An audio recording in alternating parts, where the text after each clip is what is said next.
जय। ब्रजभूमि श्री वृंदावन धाम की जय। नवद्वीप मायापुर धाम की जय। पुरुषोत्तम क्षेत्र जगन्नाथपुरी धाम की जय। जगन्नाथ बलदेव सुभद्रा महारानी की जय। गंगा माई की जय। यमुना माई की जय। तुलसी महारानी की जय। भक्ति देवी की जय। ग्रंथराज श्रीमद् भागवतम की जय। समावेत गौर भक्त वृंद की जय। निताय गौर प्रेमानंदे हरि हरि बोल। All glories to assembled devotees. All glories to assembled devotees. All glories to assembled devotees. All glories to Sri Guru and Sri Gauranga. All glories to Srila Prabhupada. Nama Om Vishnupadaya Krishna Preshtaya Bhutale Srimate Bhakti Vedanta Swaminiti Namne Namaste Saraswate Deve Gauravani Pracharine Nirvishesha Shunyavadi Paschatya Deshatarine ओम नमो भगवते वासुदेवाय। ओम नमो भगवते वासुदेवाय। ओम नमो ओम नमो भगवते भगवते वासुदेवाय। वासुदेवाय। नारायणं नमस्कृत्य नरं चैव नरोत्तमं देवीं सरस्वतीं व्यासं ततो जयमुदीरयेत्। नष्टप्रायेष्व भद्रेषु नित्यं भागवत सेवया भगवत्युत्तमश्लोके भक्तिर्भवति नैष्टिकी। Very happy to see you, Vindhyavali Mataji. I was wondering where you. Thank you. I am the first one. I am happy to see you, your smile. Thank you. Grantaraj Srimad Bhagavatam. We are reading from Srimad Bhagavatam. Oh, let me share the screen.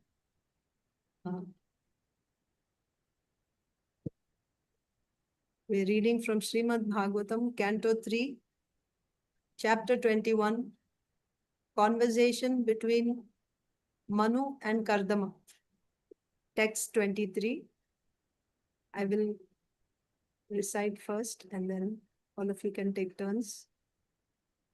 Sri Bhagavanuvacha Viditva tava chaityam me Puraiva samayojitat yadartham atmaniyamais Tvayaivaaham samarchitaha.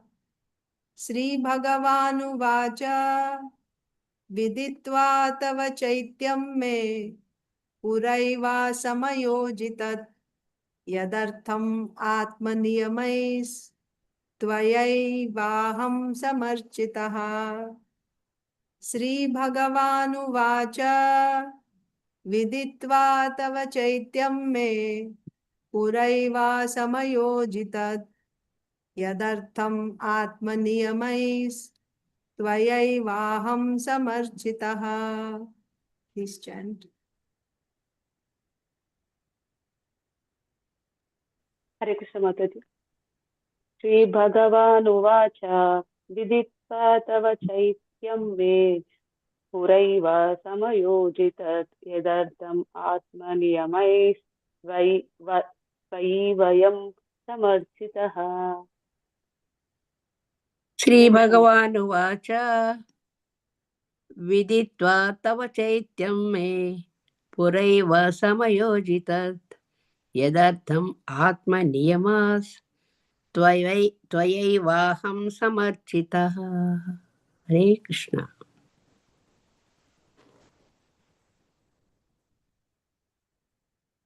Anyone else? हरे कृष्ण माताजी। Yes, Mataji. Shri भगवान् उवाच विदित्वा त्वचैत्यं मे पुरैव समायोजितत् यदर्थम् आत्मनियमैस्त्वयैवाहं समर्चितः।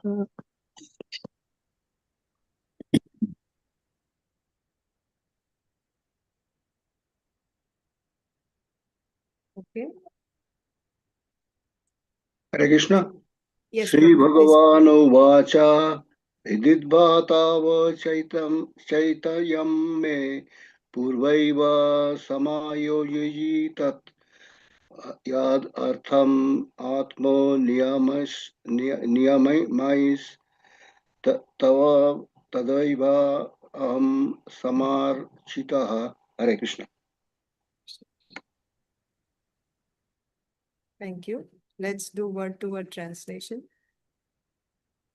Sri Bhagavan Uvacha, the Supreme Lord said, Viditva, understanding, Tava, your, Chaityam, mental condition, Me, by me, Pura, previously, Eva, certainly, Samayoji, was arranged, Tat, that, Yat artham, for the sake of which, Atma, of the mind and senses, Niyamaihi, by discipline, Tvaya, by you, Eva, only, Aham, I, Samarchitaha, have been worshipped.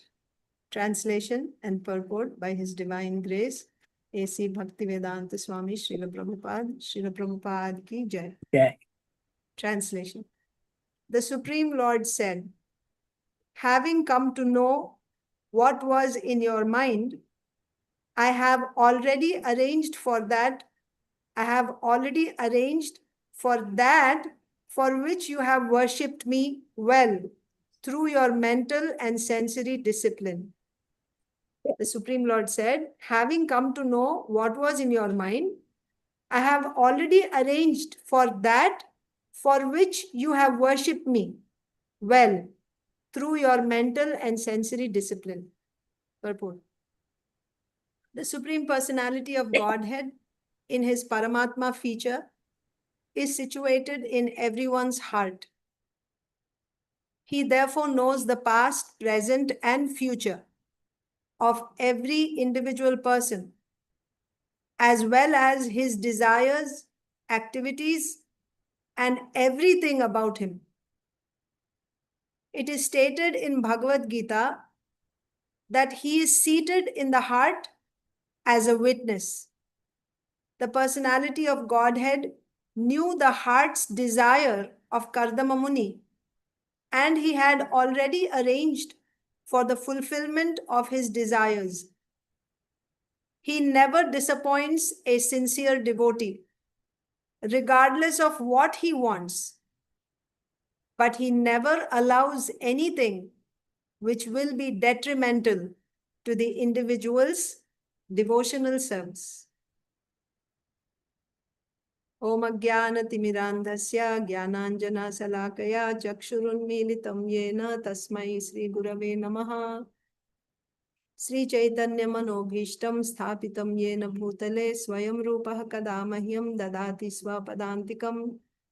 Vandeham Sri Guru Sri Yuta Padakamalam Sri Gurun Vaishnavamscha Sri Rupam Sagrajatam Sahagana Raghunathanvitam Tam Sajivam Sadvaitam Savadhutam Parijana Sahitam Krishna Chaitanya Devam Sri Radha Krishna Padan Sahagana Lalita Sri Vishakhanvitamscha. He Krishna Karuna Sindho Dina Bandho Jagatpate Gopesha Gopika Kanta Radha Kanta Namostute Tapta Kanchana Gaurangi Radhe Vrindavaneshwari Rishabhanu Sute Devi Pranamami Hari Priye Vancha Kalpatarubhyascha Kripa Sindhubhya eva cha Patitanam Pavanebhyo Vaishnavebhyo Namo Namaha. Jai Sri Krishna Chaitanya Prabhu Nityananda Sri Advaita Gadadhara Srivasadi Gaura Bhakta Vrinda. Hare Krishna, Krishna Krishna, Hare Hare, Hare Rama, Rama Rama, Hare Hare. Hare Krishna, dear devotees. Thank you very much for joining in the morning Srimad Bhagavatam class at ISKCON Philadelphia. We are reading from Srimad Bhagavatam's 3rd canto, 21st chapter, text 23. So the context or the flow of this pastime or this history is like this. at the beginning of this chapter, we saw Vidura asked Maitreya Muni about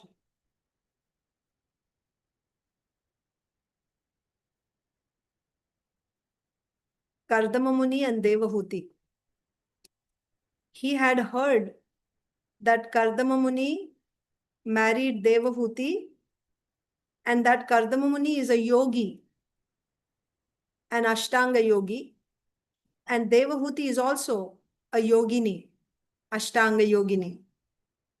And they got married and also they had produced children. So he wanted to know about them because it was quite I guess interesting or also intriguing. How can a yogi and yogini get married and also produce children? Because yogis are generally renounced from material affairs. So that is why Vidura wanted to know about Kardama Muni and Devahuti's marriage and their offsprings. So to reply to this question of Vidura, Maitreya Muni began in this way. Maitreya Muni said that Kardama Muni is the son of Lord Brahma. Lord Brahma is himself a Prajapati, and he also produced offsprings directly from his body, not with the help of a wife. And he asked his offsprings also to produce progeny. So Brahmaji ordered Kardama Muni to procreate. He said, Praja Srijaha. Praja means progeny, Srijaha means create. You produce children, you create progeny. When Kardama Muni heard this, what did he do? He performed penance. He performed tapasya on the banks of the river Saraswati. For how long? For 10,000 years. So there is a lesson to be learned from this. Srila Prabhupada explains in the purport that from this we understand if somebody wants to practice Ashtanga Yoga, at least you need 10,000 years to get the result, at least. Actually, 10,000 is a very short time. Whereas, if you want to get the result by chanting the holy names, how soon can you get the result? Do you know? How soon can one get the result by chanting the holy names? Any guesses? Immediately. Yes, immediately. You can get the result tat kshanat, provided you don't have any offenses. And who is living for 10,000 years in Kali Yuga? Yeah, that's what I was asking. Kali Yuga would sleep as long. So therefore, Srila Prabhupada says, no. And of course, when I say Srila Prabhupada says only what is there in Shastra. So Shastras tell us that the method for Kali Yuga is Sankirtan Yajna. Those who are intelligent, they will take to Sankirtan Yajna. These other processes are not possible. You cannot get the result.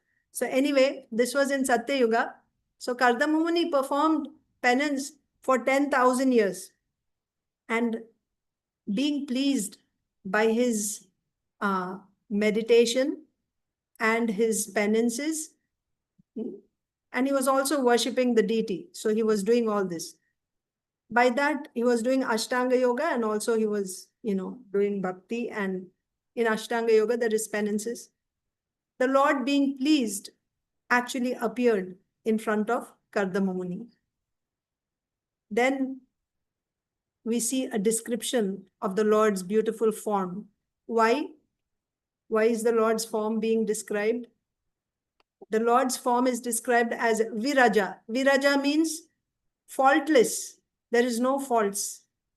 You take any form in this material world, however beautiful, however powerful, however healthy it may be, there will be some fault. You cannot have a perfect form in this material world. It may be good in one sense, but there will be some fault somewhere else.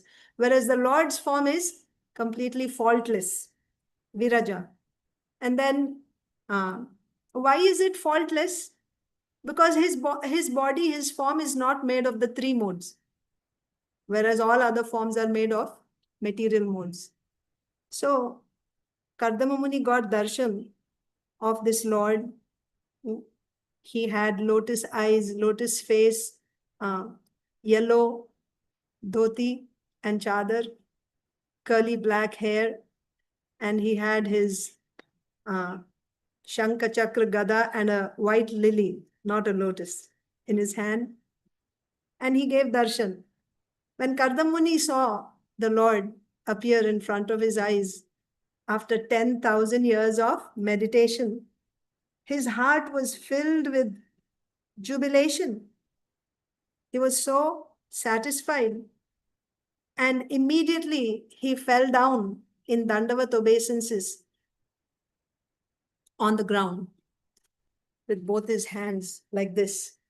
He fell down, offering obeisances to the Supreme Lord. And then he began to offer prayers. These prayers are so important and so wonderful. What we have to see here in these prayers is the consciousness of Kardama Muni. What is he feeling at that time when he is offering these prayers? What's going on in his mind? You will understand that when you hear his prayers. See, he performed yoga for 10,000 years. Why did he perform yoga? Because he wanted a wife. To procreate, to produce children, he needed a wife. So he performed 10,000 years of tapasya and he worshipped the Lord for 10,000 years in order to get a wife. And now the Lord actually appeared in front of him to fulfill his desire. How is Kardama Muni feeling now? He's feeling ashamed. So he's saying that, my Lord, how fortunate I am. And your mercy has no limit. Both are there. I'm extremely fortunate and your mercy is limitless. Why? Why is the Lord's mercy limitless? Here is a person who worshipped the Lord in order to get some material results. Someone is worshipping the Lord to get some material results. In spite of that, the Lord appears in front of that person. He personally comes and gives his darshan to this person. How merciful is the Lord? Can we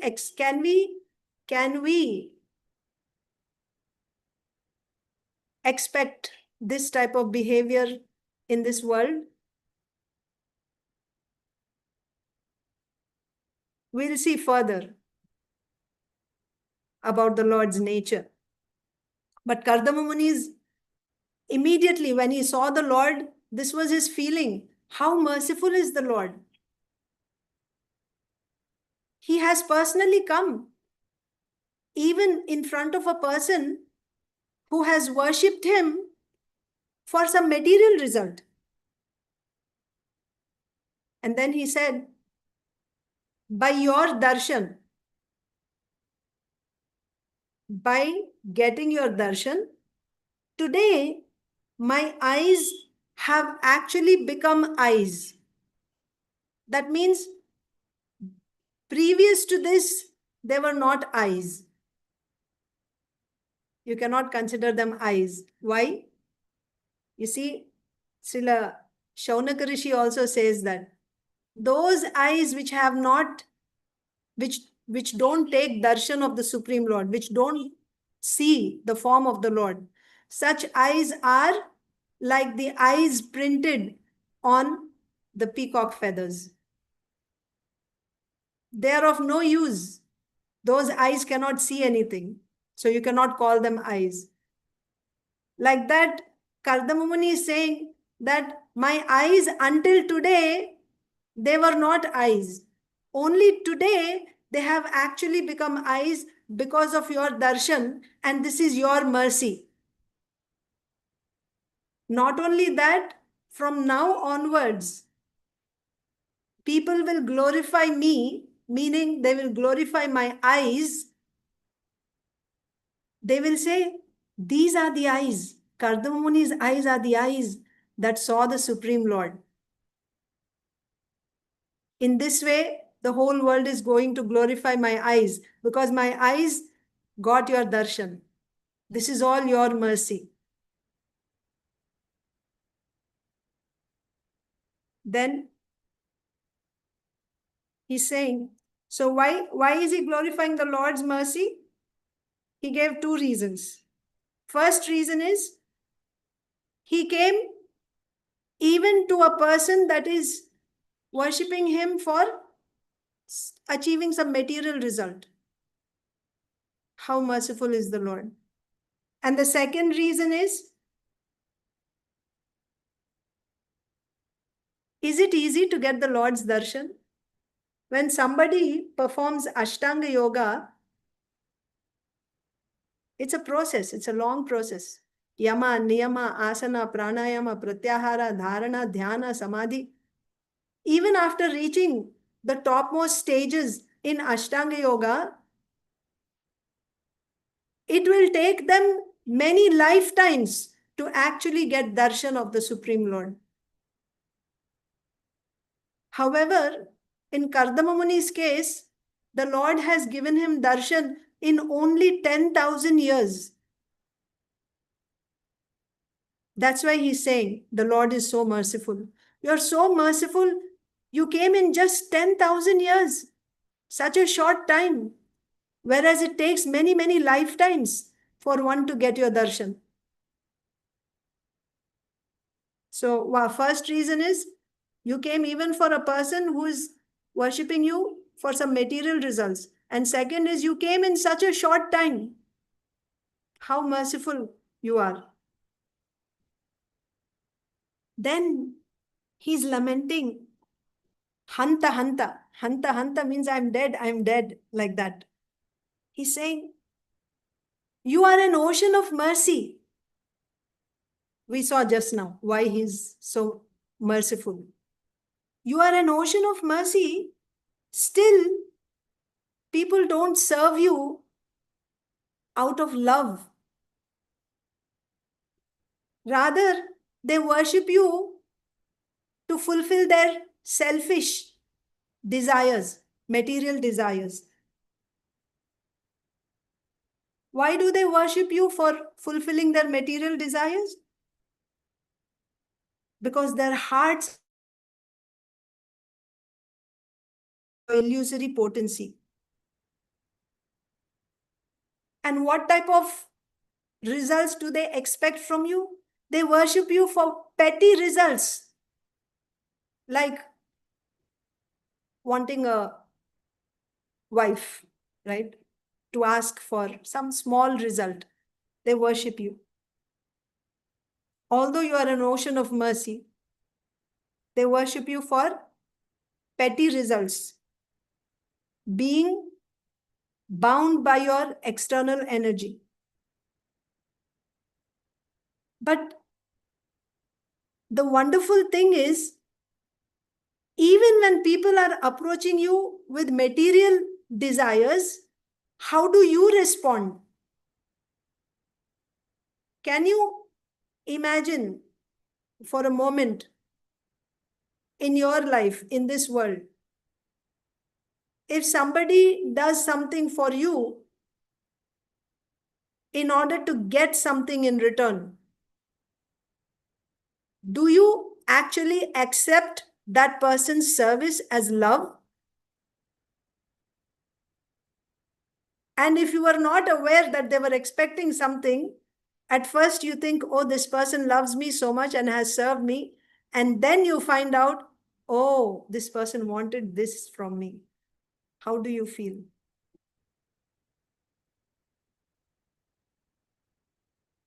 Now you see the Lord. Somebody worships the Lord asking for some material results. How does the Lord reciprocate, or how does the Lord respond to such a person? Kardamuni is saying, you are so merciful that when somebody approaches you, serves you, expecting some material result, the Lord doesn't say,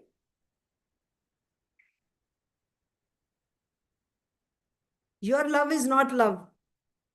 You're only worshipping me to get something from me. Get out of here. Does he say that? He doesn't say that. Rather, he gives them whatever they ask. When somebody approaches the Lord with some material desire, expecting some material result, the Lord gives him whatever he asks. And not only what he asks, he gives him more than what he asks. He says, take this and take more. We see this in Sri Chaitanya Mahaprabhu's pastimes also. The Lord, same Lord. Once, this was the wedding of Sri Chaitanya Mahaprabhu, and a wealthy associate of Sri Chaitanya Mahaprabhu was arranging this whole wedding. So they were giving gifts of garlands, sandalwood pulp, and people being greedy, they would stand in the line and take once and they would come back the second time, as if they didn't get it before. Mahaprabhu noticed this, and what did he do? He said, give everyone 3 times. Whoever comes the very first time, give them three times. So that they will not cheat. They'll be so satisfied they won't cheat. This is the Lord's nature. So when someone approaches the Lord asking for some material result, he will give them the material result. Not only what he is asking, he will give him more. Here you may get a question. What is in the Lord's heart? When he's giving this to the devotee, what is he thinking? A devotee means, of course, this is not a pure devotee. He's performing some service, devotional service, and expecting material result. What is the Lord thinking when he's giving that result to this devotee? The Lord is thinking, somehow They're or very other, happy, they will do more. somehow or other, he has approached me. He could have gone to some demigod also to get the results, or he could have done something else. He could have gone to a politician or someone else, but he came to me. Never mind, even if he has come to me expecting some material result, he has approached me. Now the Lord wants to keep him. The Lord does not want him to go away again. Why? Because if he left, he will be caught up in this whirlpool of material existence, and he will suffer in this samsara, in this cycle of birth and death. So the Lord doesn't want him to go back and suffer. The Lord wants to keep him. If he didn't give the material result, he will leave the Lord and go somewhere else. So to keep him, the Lord gives him not just what he's asking, but he'll give him more, so that he will continue his devotional service. So when he gets what he's expecting and he's getting more, he'll be happy and he'll stay with the Lord. He'll continue his devotional service. But then there's another question. when the Lord is giving material results like this, does he want this devotee to be entangled in material existence? Because he's giving him material results. So by taking those material results, he will be enjoying those material results, and by that he will be stuck in this material world. Is that the Lord's intention in giving material results to someone who approaches him, to keep him entangled in this material world? No. Actually, what he's thinking is, he wants to make this devotee taste the sweetness of bhakti, of pure devotion. Now he is performing devotional service expecting a material result, but the Lord is keeping him so that eventually he will come to the stage of Anyabhilashita Shunyam. That means he will perform devotional service without expecting any result. And by performing that bhakti, he will actually taste the nectar of pure devotional service. He will taste the sweetness of love of Godhead. And the Lord wants him to taste that. That's why he keeps giving him material results, so that he won't leave the Lord and he will stay with the Lord. One may get another question here, that when you get some material results, what happens generally? You become proud, or you become completely, lost in enjoyment, isn't it?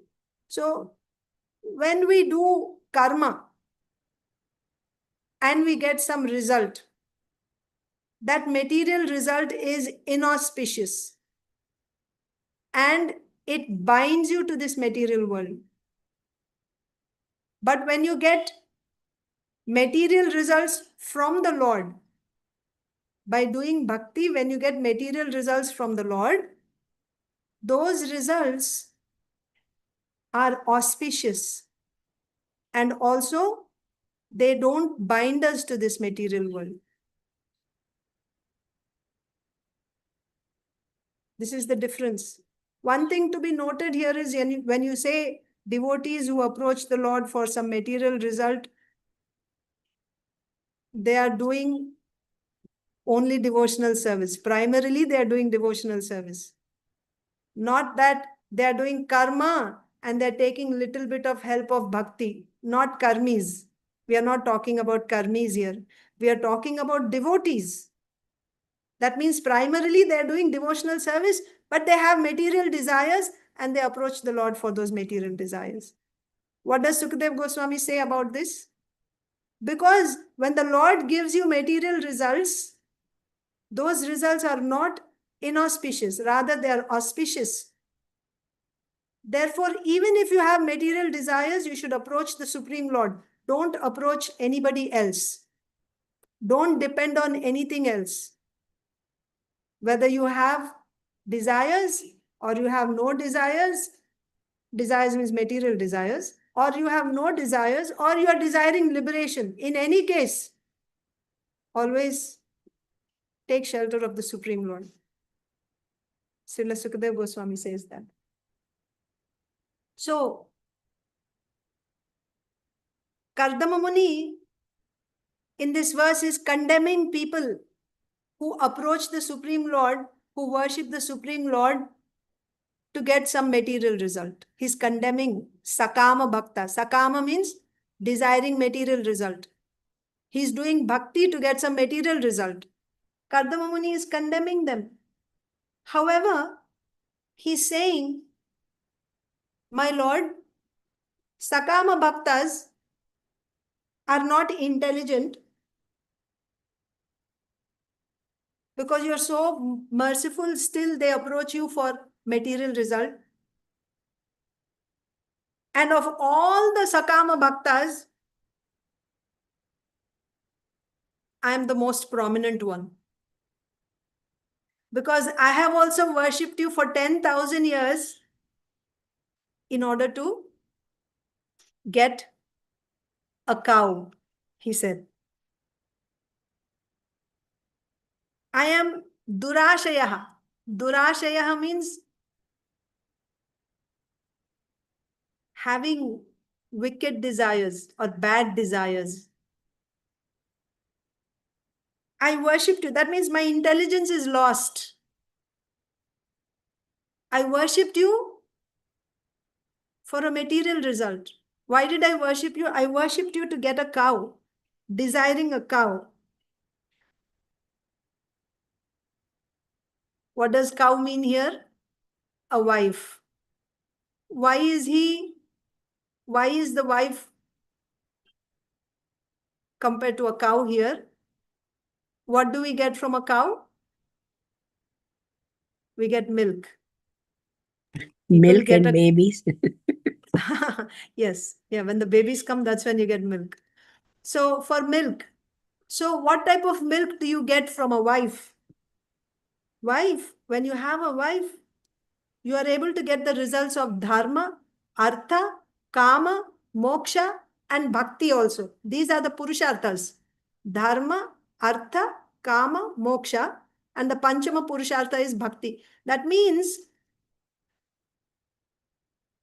when you do your dharma, you need the support of your wife. That's when you're able to get the result. All the yagyas that are performed, a grihastha has to perform with his wife. Similarly, artha, she is supporting a man in all his purusharthas. He's able to earn, go outside and earn because she's managing the affairs at home. And similarly, he's able to enjoy sense gratification because she's there to support him in every way. He'll earn and he'll bring, and she'll cook nice preparations and he will enjoy. That's one type of sense gratification. She will nicely clean the house and decorate the house nicely.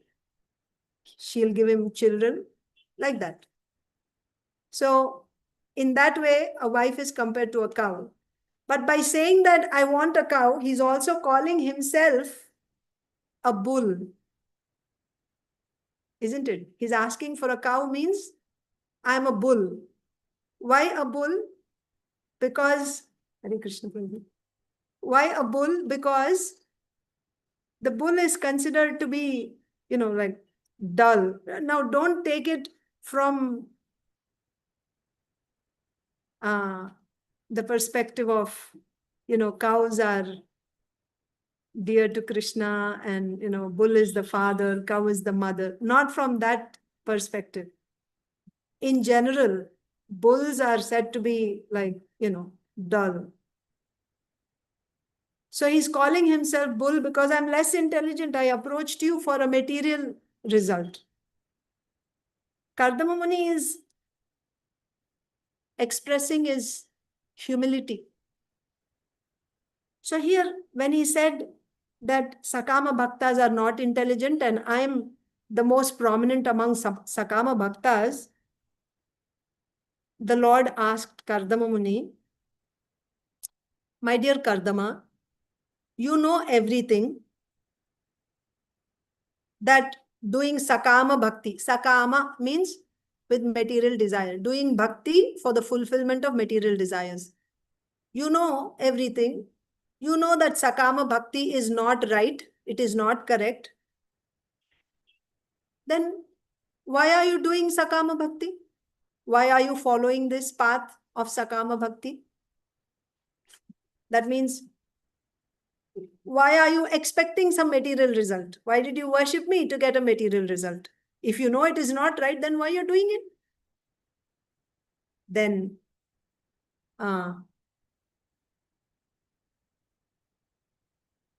Kardamuni said, my father, Brahmaji, he ordered me, Prajasrija, produce progeny. Of course, he is also not wrong. Because Krishna himself says in Bhagavad Gita that Brahmaji creates Huh? All these yagyas. Along with that, he creates human beings. So by performing these yagyas, they can get whatever material result they want. So this karma is given by you only, my Lord. And it is promoted by Bhagavad Gita. And following your instructions, my father is also doing the same thing. He has instructed me to do karma.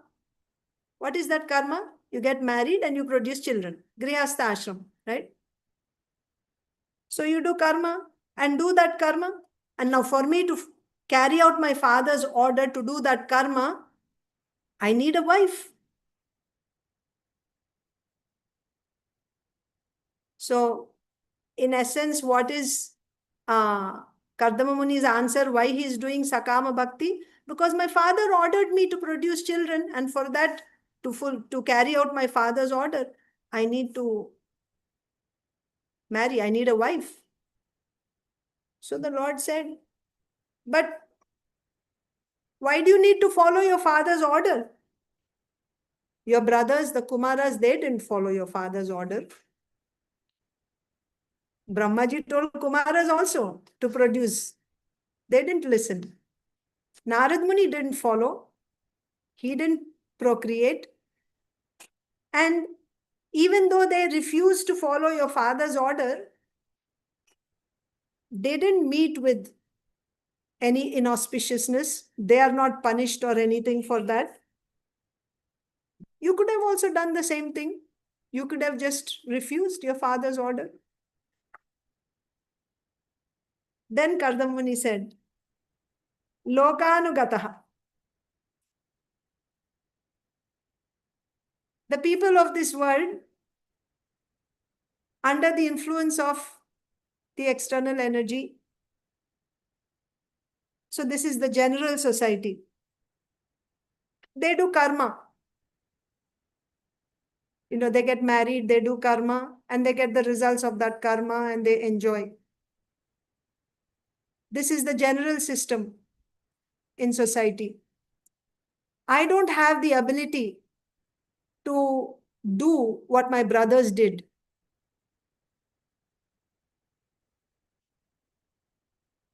That means taking that nivritti marga, not pravritti marga. Like the Kumaras and Narad Muni, they are exalted. They were able to do that. I don't have that ability to do that. So I'm just following the path of the general society. Then the Lord said, what are you saying, Kardama Muni? You are blaming the people who follow their Varnashrama dharmas by fulfilling the orders of their parents. By carrying out the orders of one's parents, people become famous. You know, somebody who's obedient to the parents, such a person becomes famous in society. You're blaming such people? You know, people take up the business of their father, expand it, and in that way they enjoy wealth, fame, and also they give donations. They give charity with that money and make others happy. Why are you blaming them? And on the other hand, you're appreciating those people who don't follow their parents' orders. They're not doing any service to the family. They're good for nothing. And in their own lives, they don't get any material happiness. They leave everything. And they don't become famous. You are appreciating those people. What is this? You are blaming those who follow dharma, carrying out the orders of the father. You're blaming such people. And you are finding fault. I'm sorry, you're glorifying. You're glorifying those who don't follow the father's order and leave home and go away. And they don't have any material happiness, no fame. In reply to that, Kardamuni is saying, my Lord, what is the value of following one's father's instructions, following dharma? This is like an animal. Animals also wake up in the morning. They go and look for food all day. And then they return to their dwelling. They sleep. They have sex. These things are done by animals also. And people who are following the orders of their parents, they are also doing the same thing. Following dharma and earning artha and enjoying it. This is simply activities of animals. Because dharma is nothing but activities that are done on the bodily platform. This is just like animals. Pashutva. Pashutva means, you can say, animalness, right? Pashutva. If one renounces this type of animal type of activities, there is no fault. This is Kardamuni's intention.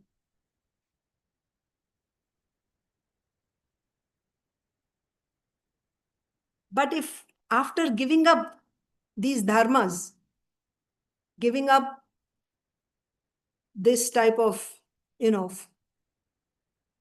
dharma towards your parents and to your family and your occupation and all that, after giving all this up, if one takes shelter of your lotus feet, then there is no fault, there is nothing wrong in their rejecting their father's instructions. If one takes shelter of your lotus feet,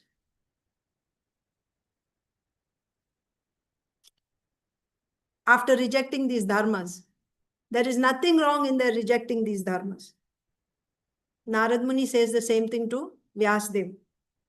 Tyaktva swadharmam charanambujam harer. Even after that, if one falls down, there is no fault. Narad Muni says that to that extent. So Kardama Muni's point is,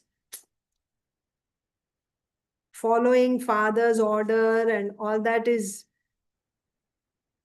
is just activities on the bodily platform. That means Kardama Muni is appreciating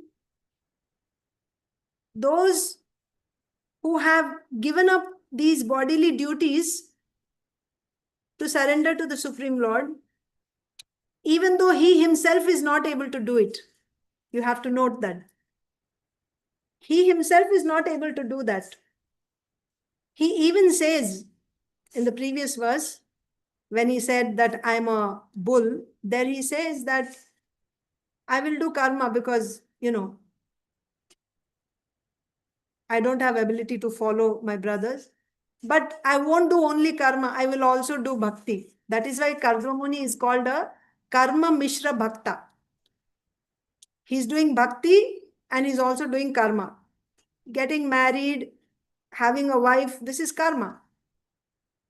Varnashrama dharma is nothing but karma. So in ashrama, you have brahmachari, grihastha, vanaprastha, sannyas. Grihastha is karma. So he's called a karma mishra bhakta. But he is actually appreciating those who are able to give up all these duties and simply come together and glorify the Supreme Lord. After leaving their dharmas, these devotees are coming together to discuss the Lord's pastimes. And when they discuss the Lord's pastimes, they are drinking the nectar from the Lord's pastimes. They are drinking. How are they drinking? With their ears, they are drinking the nectar of the Lord's glories. And by this drinking, they come out of Deha Dharma. Deha Dharma means even the primary necessities of the bodies. They overcome that. That means they become transcendental. They conquer time. their bodies become transcendental. So therefore, even when one follows these dharmas, one should understand the purpose of following these dharmas is not to be stuck in that. Even grihastha ashram, it is not lifelong. It is meant to come out of it. You enter into it with the understanding that I have to get out of it. Your exit door should be ready. When you're entering, then itself you should know the exit door. These dharmas are not eternal principles that you just keep doing them all the time. No, you have to come out of these bodily dharmas. Then the Lord said to Kardama, O Kardama, you are glorifying these nishkama bhaktas, those who don't desire anything from their bhakti. And you're also saying that you are not able to do that. Okay, that's very good. You have some material desires. But why don't you worship the demigods instead of worshipping me? Because when you worship the demigods, you get the results quickly. There's a quick delivery of material results when you approach the demigods. Why are you worshipping me? You should have worshipped. After 10,000 years, he got darshan of the Lord. If you had worshipped the demigods very quickly, you would have gotten the results. So Kardama Muni is saying, in answer to that, my Lord, you alone create this universe. What does that mean? Who are these demigods? They all came later. You are everything. Even before the creation, you existed. You are everything. I'm not seeing anyone else other than you behind this creation. You are the creator, you are the maintainer, you are the annihilator. Therefore, I will worship you alone. And then Kardama Muni gave the example of a spider. How the Lord is creating, maintaining, and annihilating independently without taking any help from outside. He doesn't need anything from outside. The way a spider builds its cobweb, it produces it from its body. Whatever is needed to build that cobweb is coming from the spider's body. It's only the spider itself is constructing it. And after some time, it eats everything. It goes back into its body. Urna Nabi, it is called. So, giving this spider's example, Kardama Muni is saying, in creation of this universe, you are the material cause and you are also the efficient cause. Just like when you have to make a pot. What is the material cause for pot? To make a pot? Clay. What is the efficient cause? The potter. So there is a material cause and there is an efficient cause. If you don't have clay, can the potter make a pot? No. If there is clay, but if there is no potter, will there be a pot? No. However, in the Lord's case, he is both the material cause and the efficient cause. He only makes the ingredients are his external energy. The external energy is his energy only. It's not separate from him. So therefore, he is both the efficient as well as the ingredient cause, the material cause. Now, the Lord is going to give material things, Kardama Muni is thinking, or he is saying that the Lord is going to give material results like a wife, children, home. But whatever material things he gives, they're always auspicious. How are the material results given by the Lord auspicious? How are the material results given by the Lord auspicious? Because whenever he gives a material benediction to his devotee, along with that material thing, the Lord also gives his mercy, his blessings.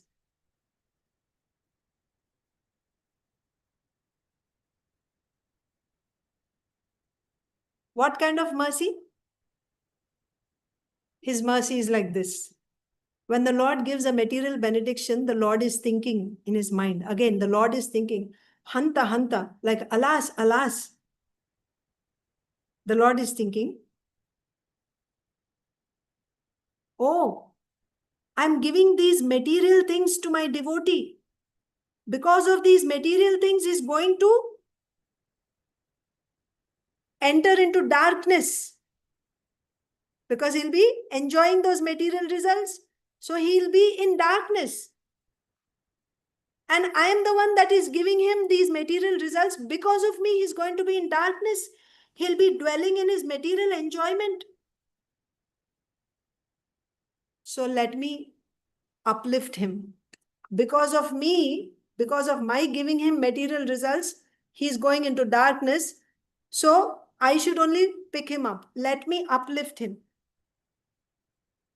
So whenever thinking like this, whenever the Lord gives some material result to his devotee, he also uplifts that devotee. That is why the Lord's material results or material benedictions that we get from the Lord are not inauspicious. They are auspicious. Along with that material benediction, he is also giving his mercy. That is why even if you desire material things, you should approach only the Lord.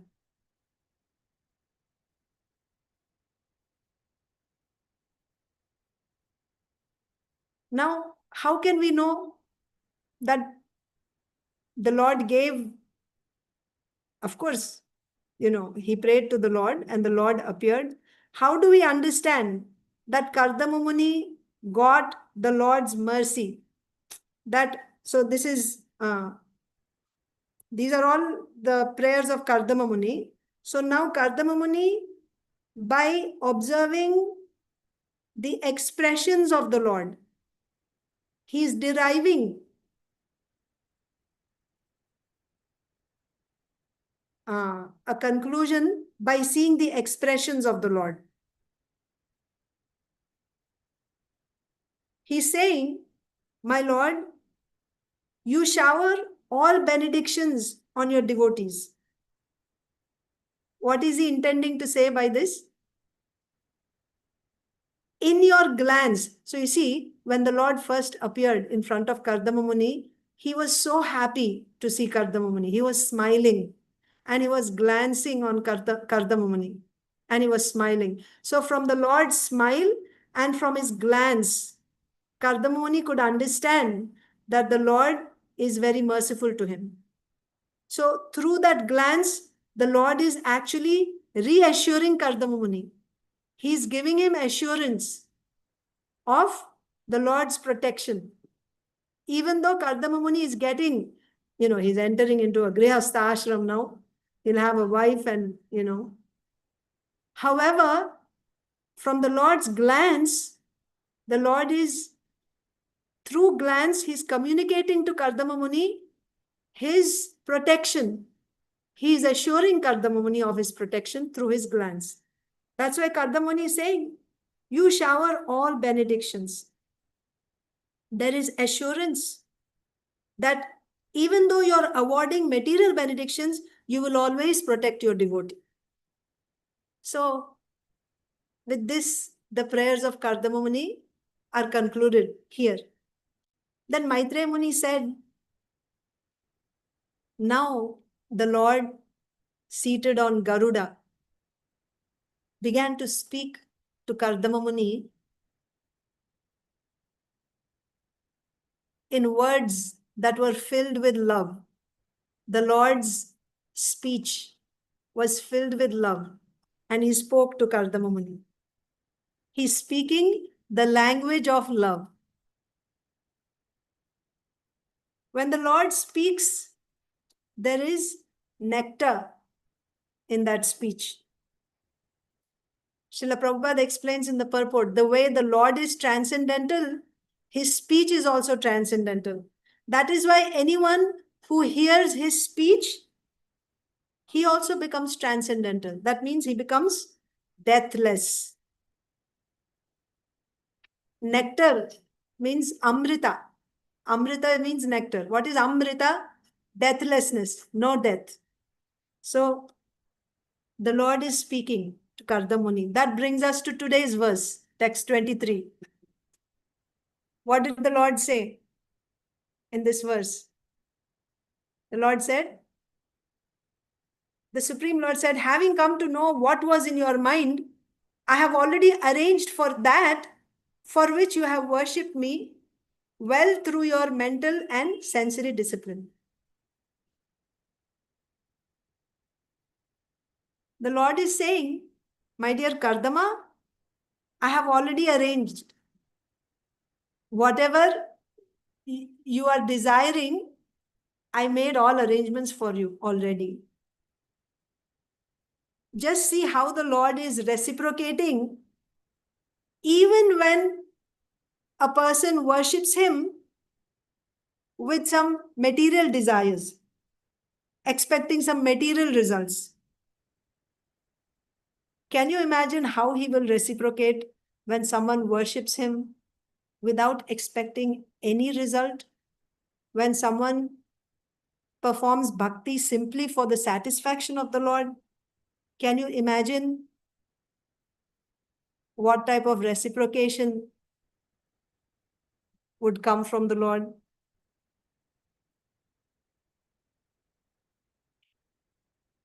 You won't find this in this material world, in material relationships. He's so merciful that he's willing to accept even Sakama worship.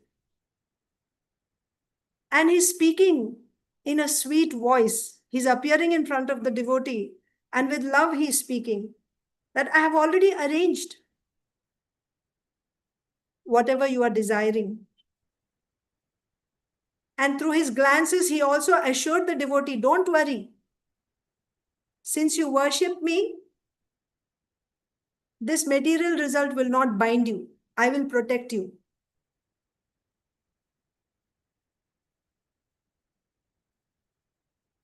In the purport, Srila Prabhupada explains that the Lord as Paramatma is situated in everyone's heart, and he knows the past, present, and future of every living entity, every person. He knows the desires. He is the witness. So he is giving you whatever you desire. However, the Lord as Paramatma, he sanctions according to karma. Because as Paramatma, he is giving results to everyone, regardless of whether, not to those who are doing bhakti, but even karmis or whoever. Everybody gets their results based on karma. And Paramatma is sanctioning that. He's sitting in the heart. But there is no feeling there in Paramatma's heart. Oh, this is my person. Such feeling is not there. But when one is a devotee of the Lord, now the person in the heart is not Paramatma. He is actually Bhagavan. He has this feeling that this is my devotee. So in this case, Kardama Muni is a devotee. And he understands the desires of the devotee and he fulfills the desires.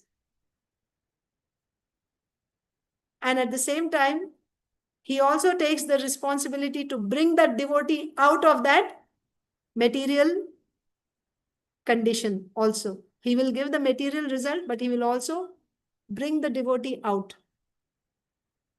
So this is the difference between material pleasure coming by doing karma. Of course, that is also given to us by Paramatma, sanctioned by Paramatma. or by the Lord in the form of Paramatma. And then the material pleasure that one gets by performing bhakti. This is given by the Lord. And this material pleasure will not bind us. So with that, I will end here. Thank you all so much. Does anyone have any questions or comments?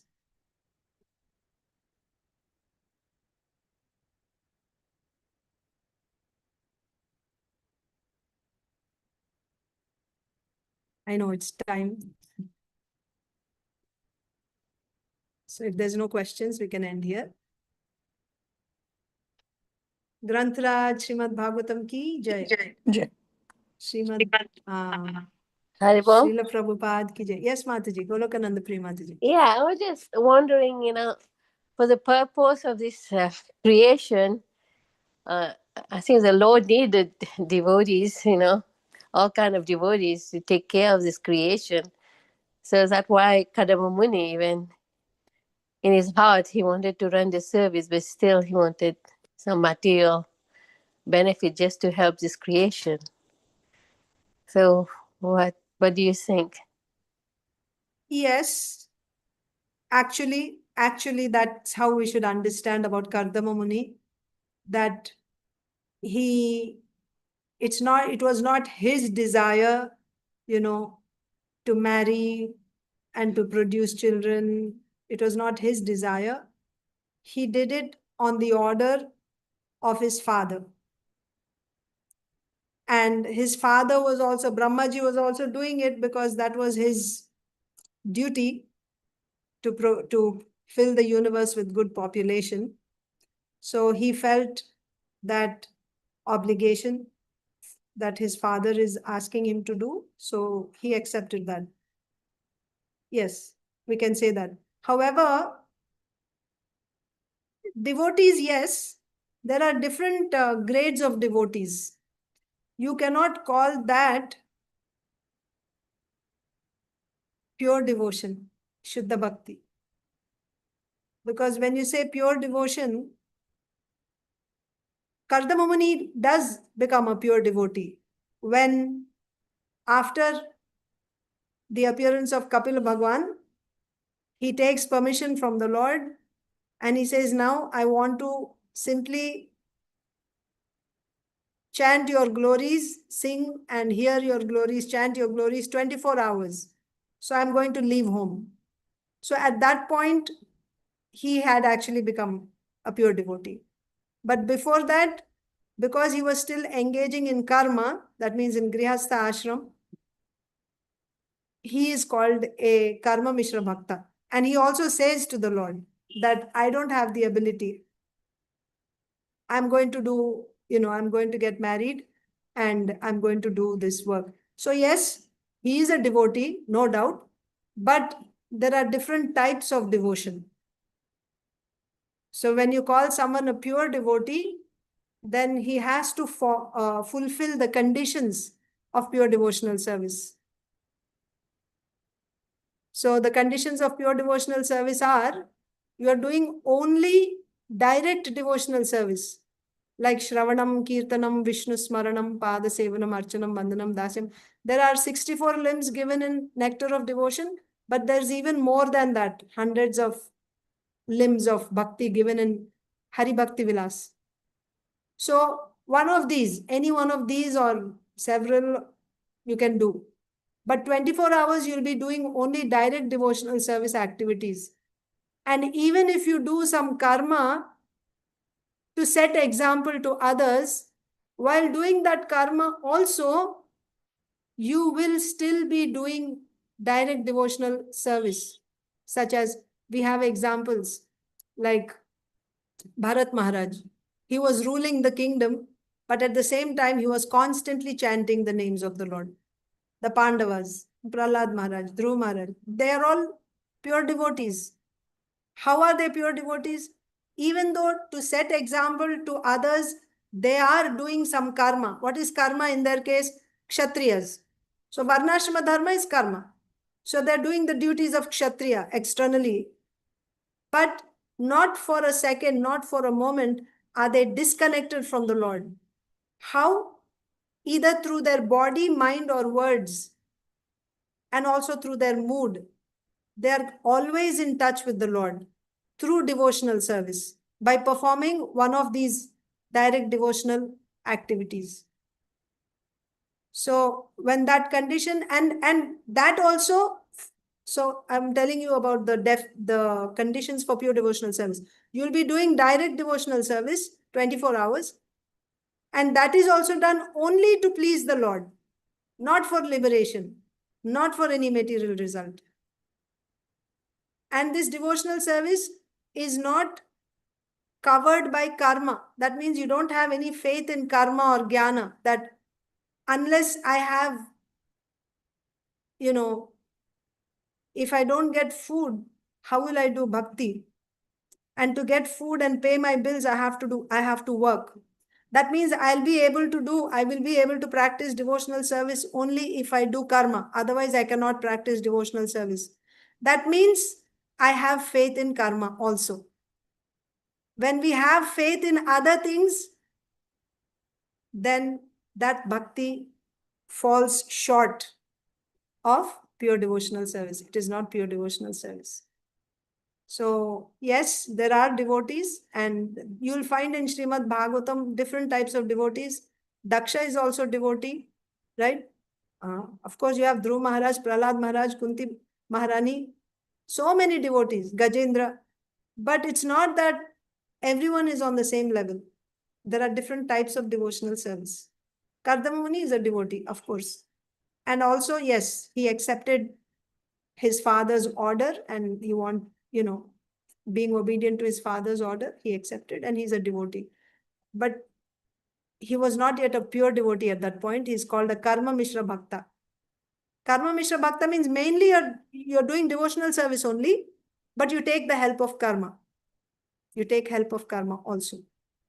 So Kardama Muni is called a Karma Mishra Bhakta. So all of us, except for the sannyas who has given everything, we're all like Karma Mishra. Yes. Yes.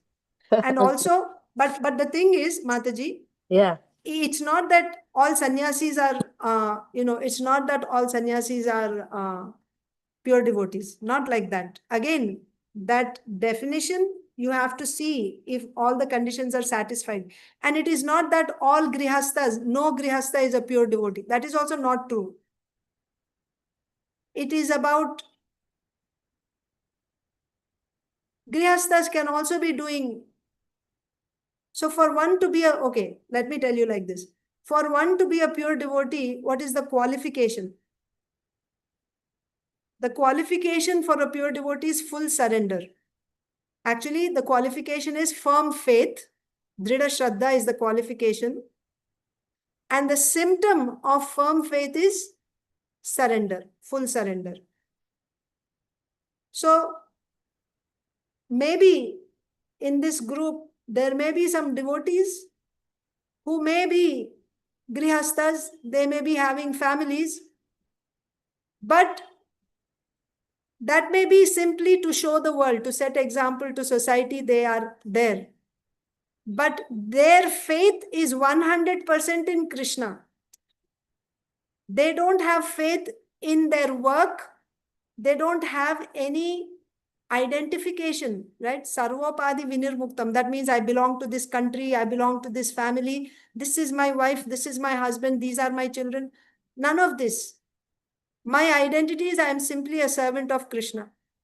And whatever else that I do in this world, I'm just doing it externally. I don't have any faith in any of these things. It's possible. Pandavas are grihasthas. That's why I gave that example of Pandavas and Bharat Maharaj, Prahlad Maharaj.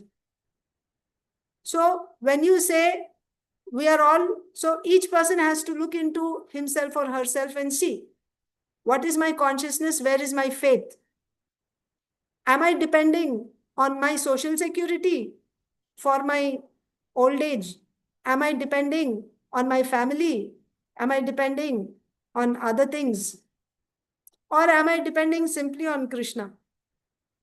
wherever he can put me, whatever he's doing, not just theoretically. When someone gets this type of faith, when you're depending on Krishna, constantly, you will be in touch with Krishna through devotional service. Either you're chanting, or you're hearing, or you're reading, or you're worshipping, or you're cleaning, or you're simply Jivera Swarupa Hoy, Krishnera Nitya Das. Nitya means always, not for some time in the day. Morning and evening, I'll do some bhakti, and the rest of the time, I have time for my family. No, then yes, we are all Karma Mishra only, if that's my consciousness. But if my consciousness is always, I am a servant of Krishna and I'm trying to serve Krishna, or I'm engaging in direct devotional service because I'm convinced. I may not have taste. That's not the condition here.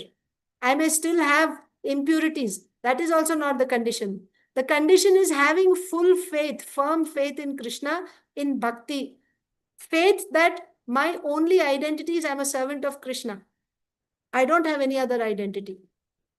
I'm not an American, I'm not an Indian, I'm not a mother, I'm not a wife, I'm not a daughter. None of these things. My only identity is I'm a servant of Krishna. Servant of the servant of the servant of Krishna. And when you have that type of faith, what is the symptom? Simply saying with lips is not sufficient. When you say you have that type of faith, then the symptom is surrender. How do you know one is surrendered? There are 6 symptoms. Anukulyasya sankalpaha pratikulyasya varjanam. Right? Anukulyasya sankalpa means you'll do everything which is favorable for Krishna consciousness, and you'll reject anything which is unfavorable for devotional service. People, job, any association, whatever, wealth, anything which is unfavorable to devotional service, you'll reject it. And whatever is favorable to devotional service, whether you like it or not, you will accept it. Rakshishyati iti vishwasaha. You have firm faith that Krishna will protect you under all circumstances. He is my protector, nobody else. Krishna will protect me. Rakshishyati. That means how this will come out? When there is an emergency, when there is a life-threatening situation, who do you think of? So when there is such a situation, your surrender will be tested. Let's say you're going to meet with an accident. At that moment, who are you thinking about? Are you thinking of 911? Are you thinking of your mother? What are the words coming out of your mouth at that time? That shows your surrender. If you're simply depending on Krishna, Rakshishyati iti vishwasaha. Krishna will protect me. He is my protector. Atma nikshepaha. No, before Atma nikshepaha, goptritve varanam. Goptritve varanam means it's like, you marry. That means he's my maintainer. He will maintain me. Nobody else. I don't depend on anyone else for my maintenance. He's my maintainer. Atma nikshepaha. After I have sold myself to him, then I don't worry about my body, my maintenance, how it's going to happen. I don't worry because I've given myself to him. Now let him do whatever he likes. This is his body now. It's not my body. He can do whatever he likes. He can kill me or he can keep me. He can do whatever he likes. This is not mine. Not just this body, anything related to this body also. Family members, wealth, property, assets, nothing. Atma nikshepaha. And then last one, karpanyam. Extremely meek in front of the Lord, meek and humble. That means I will stay the way you keep me. Right? If you keep me, I live. If you kill me, I'm dead. Very, very meek and humble. But at the same time, not meek and humble in front of anyone else. I mean, other than devotees, of course, pure devotees, guru. Meaning, you don't become very humble in front of your boss or in front of anyone else that, my master, if you don't protect me, what will happen to my children? What will happen? How will I pay my bills? Please don't kick me out. Please don't fire me from this job. Never. This is an insult to my master, to my Lord. It's like a wife. Instead of depending on her husband, if she depends on another man for her needs, that's an insult to her husband. Like that, a devotee will never bow down before depend. Bow down meaning with expectation of maintenance or, expecting something. He will never go and bow down in front of any demigod or in front of anyone else. I'm happy with whatever my Lord gives me, whatever he gives, but he won't. So these are the symptoms of surrender. So I'm saying the qualification for someone to do pure devotional service, the qualification is firm faith in bhakti, in Krishna. And the symptom of this firm faith is surrender. And these are the 6 limbs of surrender with which we can test. Do I have that surrender or not? It's not just external. Oh, if this person is a grihastha, then he cannot be a pure devotee. This person is a sannyasi, so he's a pure devotee. No. Not like that. We have to see the symptoms. Okay.